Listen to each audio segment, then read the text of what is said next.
Hello, Milwaukee Bucks fans. Welcome back to Bucks Latest, presented by FanArch. I'm your host, Dean Simon. Please consider liking, subscribing, and turning on post notifications to stay up to date and in the know with all the latest Milwaukee Bucks updates. So, we have our point guard of the Milwaukee Bucks. Remains to be seen if he'll be the starter or the first guy off the bench. But Cole Anthony, after being traded from the Orlando Magic in the huge Desmond Bane trade, he was bought out. He was in conversations with the Grizzlies to be bought out. Finally agreed to a buyout. And now he intends to sign with the Milwaukee Bucks as a unrestricted free agent. So after the Bucks were looking on the point guard market for their guy, whether it would have been Malcolm Brogdon or Russell Westbrook or Chris Paul or anyone of that nature, it ends up being Cole Anthony. Pretty unsuspecting name, but one that I'll take and one that the greater Milwaukee Bucks fandom, I feel like, will surely take. Because Cole Anthony, while this past year he put up career lows in scoring, about 9.4 points a game, it could also be attributed to the fact that he was taking a career low in field goal attempts and playing a career low in minutes. He just wasn't included as much in the Magic's offensive plans or plans in general, but he still had some pretty electric games last year, and due to his play style, he's bound to have a couple throughout the year no matter where he's playing. And specifically, there was one game that I remember seeing from him where he willed the Magic to a win in probably the most improbable fashion possible. Basically, it was the Battle of Florida, the Heat versus the Magic in Orlando, and this is on December 21st, 2024, this past season. The Heat took a 20-point lead into halftime and a 22-point lead going into the fourth quarter. But Cole Anthony led the Magic on a 37-8 fourth quarter run. They held the Heat to 8 fourth quarter points, and they came away with a 121-114 win. Cole Anthony had 35 points, 9 assists, 8 rebounds in only 28 minutes off the bench, and 24 of his 35 points came in the second half. Did it pretty efficiently. Cole Anthony is that kind of guy where when he's on a heater, he's one of the most feared guys in the league, and while his stature may say otherwise, he's got some pretty incredible, insane athleticism for his size, for his position, and he really has, no matter what people say about him, I feel like star qualities about him. Whether he will end up being an efficient scorer for the Bucks, I think there's a good chance, because anybody that has played with the Orlando Magic over the past couple of years while they've had one of the worst, if not the worst, offense in the entire league, I feel like you kind of have to give them a little bit of a break, because no one's really creating offense in that system. And even if you look at a guy like Paolo, a guy like Franz, they're not scoring efficiently either, because they never had any great shooting help. Their spacing was always terrible, and you got to give guys some slack, especially a guy like Cole Anthony, where he's just a pure scorer and pure energy guy off the bench, like Jordan Clarkson type sixth man. You got to give guys like that a break on an incredibly terrible offensive team like the Magic, because it's not his fault that he couldn't create a shot, because nobody could create a shot. And when defenses don't have to worry about certain guys on the perimeter, it makes everything harder for everybody else and the guys that actually prioritize scoring. So coming into Milwaukee and starting his Bucks career next year, it's going to be interesting to see whether he can score efficiently or not in this kind of system. But with the shooting help that the Bucks were able to bring back this free agency with Gary Trent and Taurean Prince and more, and of course Miles Turner spacing out as their shooting center, Cole Anthony, I have a lot of high hopes for him. I love him as a player. He's so entertaining, and yeah, I just have a lot of high hopes for Cole Anthony going forward. And reason why he was probably picked as their guy over guys like Malcolm Brogdon, guys like Russell Westbrook, Chris Paul. Age. It's simple enough. But specifically for a guy like Brogdon, it was age. He's about 32, 33 now, and the injury history. He dealt with an assortment of injuries this past year and over the past couple of years. So while he probably would have filled the most boxes for the Bucks, it just didn't seem like a match that was right, because they're not really going to be able to trust him come postseason time. And for Russell Westbrook, for Chris Paul, that could just be attributed to age, because of course Chris Paul, he declared that this year is probably going to be his final year in the association, and Russ is going into year 18, I believe. So Cole Anthony seems like the right decision, but it was another good find by the Milwaukee Bucks front office this free agency to bring in a guy like Cole Anthony, who's 25, to lead kind of the next generation of guards on this team. So very happy with this signing. Anyways, moving forward to Summer League action. 2 consecutive losses to the Cleveland Cavaliers and the Los Angeles Clippers.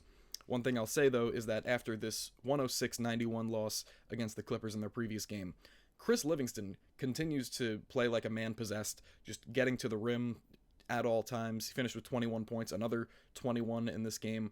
Bogoljub Markovic, he kind of broke out of his shell a little bit, seemed a lot more comfortable, had 14 points, couple rebounds, couple of assists. And the thing that I liked about him the most, and his, not even necessarily his production or anything that would show up on a stat sheet, is that he just looked like he knew where to be a little bit more, kind of, like I said, got settled in, and he was a little bit more prone to actually get out to the three-point line and get a hand up on certain guys and make himself kind of a formidable opponent for smaller players on the perimeter.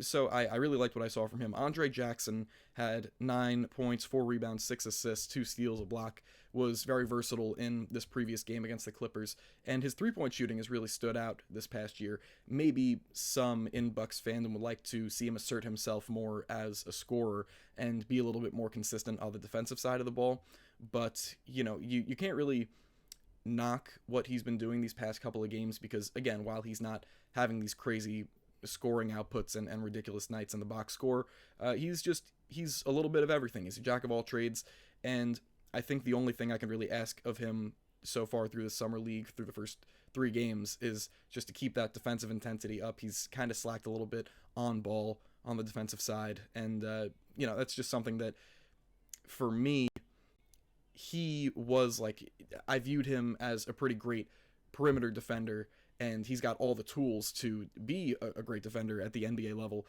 so just really want to see him be a little bit more consistent on that end. Also, Pete Nance, 18 points, 8 rebounds. His jump shot, of course, is a little bit funky, but he's doing everything at such a solid level these past couple of games, and his future in the league, maybe there's a chance that he could slot in as the Bucks' last guy on the roster just because of the size and the three-point shooting, but it remains to be seen whether the Bucks will take a serious look at him going forward. Cormac Ryan cooled off considerably after I should have mentioned him from the first Summer League game that he had where he was just knocking down shots left and right. Finished with 11 on 3 of 11 shooting, 2 of 7 from 3. But the one thing from this past game, specifically against the Clippers, was the 22 turnovers as a team and 5 apiece for Chris Livingston and Andre Jackson Jr. And it was just sloppy. And of course, with Summer League games, it's very much, I equate Summer League games to college games where you're not going to see the most controlled ball handling or passing because these guys are just kind of going for broke and really putting everything on the line and doing whatever they can to secure a spot. So you're prone to see a little bit less control in those instances. But 22 turnovers is just ridiculously high, and you can't expect to win many games when you're turning the ball over at that rate. And of course, for Chris Livingston and Andre Jackson Jr., Andre Jackson, it's a little bit less understandable because Chris Livingston had the ball in his hands for plenty of that game, and you realize that turnovers come with more offensive responsibility in certain cases. But Andre Jackson, that was a little intriguing to see him finish with 5 turnovers in the box score. Ultimately, just could not score in the fourth quarter. I think they opened the fourth quarter scoring only 2 points or 4 points in the first 5 minutes. Again, can't really expect to win many games like that, but just the third game of Summer League, and you can't really expect the world out of these guys. So still happy with some of the production that these guys have put out and the energy and intensity that these guys played. And also Jamari Bouye did not play in the game against the Clippers, did play against the Cavaliers, finished with another 21 points. You would expect maybe the Bucks could fill out that last roster spot with Jamari Bouye because he's just had such an impressive run so far in the Summer League and doing it efficiently, showing off some playmaking chops, some on-ball defense, poking balls away. He's just showing everything right now, and I really didn't expect him to be half of the defender that he's been in this Summer League run, but maybe I just didn't watch enough of him in college. But anyways, moving forward, team president Peter Feigin recently spoke during Summer League on an NBA TV broadcast about Giannis, about how the team feels internally with the whole Giannis ongoing trade rumor saga, whether he's going to stay, whether he's going to reconsider his options and look around to see if there are other teams that are better suited for him. But he said during the TV broadcast, we kind of laugh internally. It's where we've been for 10 years. Giannis loves Milwaukee. Milwaukee loves Giannis. We're in a good place. We feel great about it. It's business as usual. I think we get kind of a fun little joy in everybody else thinking they know what's going on and what the clickbait is. But for us, we're in a good spot. Giannis is in a good place. He's enjoying the summer, and we're looking forward to next season. So, saying that the team is in a good place, of course, he's kind of talking about people like me that kind of talk about speculation and whether the Bucks really have everything good going on and if things are concrete, and there's not really many better people to explain what's actually going on than the team president. But to say that the team is 100% in a good place, you could be looking at that in a candid, happy way, like, oh yeah, we still have Giannis on the roster, so by default things are looking up, and they had somewhat of a successful offseason, a successful free agency period, so things are looking up. But in the grand scheme of things, will the Bucks be able to compete in the Eastern Conference next year? That is decidedly more open, and they'll have more of a chance to actually make a deep run with an ideology, a game plan around, okay, we have Giannis, we have role players, just give Giannis the ball and get out of the way. Gary Trent Jr., Taurean Prince, Miles Turner, get to the three-point line, and let's just let Giannis do Giannis. I don't really know how far the Milwaukee Bucks can go when speaking on specifics and whether guys like Giannis and Bobby Portis and Miles Turner can lead a group of guys where the rest of it is filled out with Kevin Porter Jr. and Ryan Rollins is going to probably get decent minutes, and if Andre Jackson returns and his future gets a little bit more cleared up, that he'll maybe play some big minutes. The feeling that I have is that the Bucks are kind of doing like a similar two-timeline thing to the Warriors right now, where of course the Warriors were a little bit better suited for that kind of thing, but with trying to introduce guys like Ryan Rollins into the rotation, give him a little more responsibility with other guys on the roster, it strikes me as that, and I have not been the biggest fan of that kind of philosophy as well in terms of team building and roster construction, but it seems as though Peter Feigin knows a lot more than I do, so we're going to have to see how these things play out.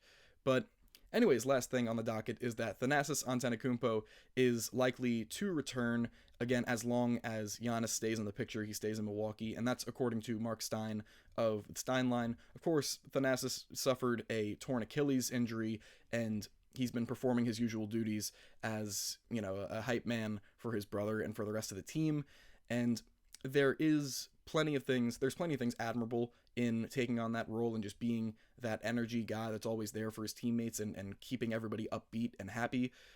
And not for nothing, if Thanasis returning and taking up a little bit of the cap and taking up a roster spot means that Giannis will stick around for the long haul and stay positive about his, prospective level of competition staying with the Bucks and his, possible journey towards competing for a championship. If Thanasis has to be there for Giannis to stay convinced and be like, oh yeah, I'm all in, I'm staying with the Milwaukee Bucks and we're going to see this thing through, then, it's not that big of a deal, of course. And, of course, Milwaukee loves Thanasis as well as Giannis just because of his bright personality and everything about him. So, Thanasis returning and potentially keeping Giannis happy, what is really wrong with that? But anyways, that'll be it for me today. Thank you very much for watching another episode of Bucks Latest presented by FanArch. I've been Dean Simon. Please consider liking, subscribing, going in the comments, telling me what you think, and turning on those post notifications to stay up to date and in the know with all the latest Milwaukee Bucks updates. Thank you very much for watching, and I'll see you in the next one. Go Bucks.